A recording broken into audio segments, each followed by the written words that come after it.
好，喺我身前面係巴拉圭嘅文藝博物館。咁每逢星期五同星期六晏晝2點至8點係免費入場嘅。咁我就睇下入面有咩文藝品可以睇下啦。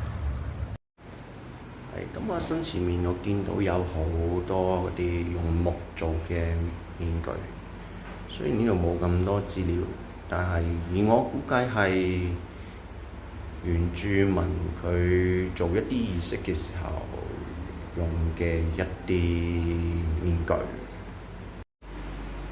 呢個容器喺巴拉圭佢哋係用嚟飲茶嘅。咁佢哋飲茶係攞個茶葉放，通常佢哋飲茶嘅時候係放凍水或者冰水，但係阿根廷嗰邊就反而係熱飲嘅，係馬黛茶。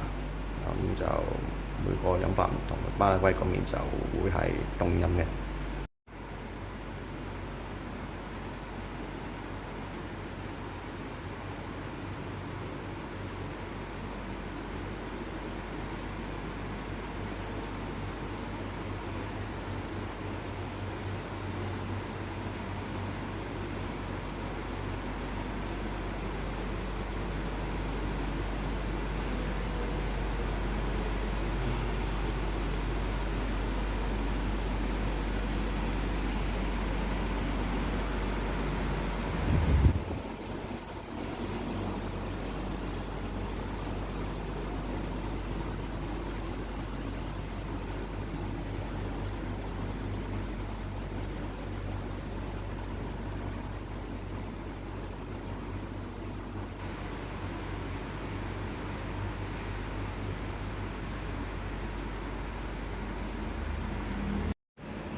喺我前面就係佢哋以前原住民未被西班牙殖民時期之前嘅一啲原住民服飾。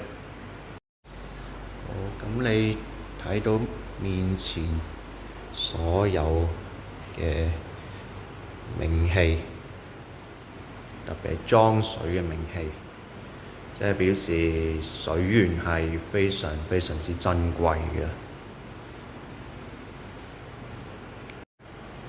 喺我身前面有嗰啲木製品，有動物，有人。如果你哋有機會去嗰個伊瓜蘇瀑布嘅話，甚至乎喺阿根廷嗰邊又或者巴西嗰邊，你都會見到呢種嘅木製品，因為呢種木製品係當地嘅瓜亞尼嘅人嗰度原住民去整嘅木製，咁就所以你如果有機會去到嗰個伊瓜蘇嗰個瀑，你都會見到呢啲木製品嘅。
如果你哋有機會去到巴拉圭嘅首都亞松森，可以去呢間博物館嘅，因為佢星期五同星期六嘅晏晝2點到夜晚8點係免費入場。咁就如果你哋有機會去到巴拉圭嘅首都亞松森，可以入下呢度睇睇當地嘅展品啦。咁多謝你哋觀看，記得俾留言、like、點讚同埋訂閱。我哋下條片再見啦，拜拜。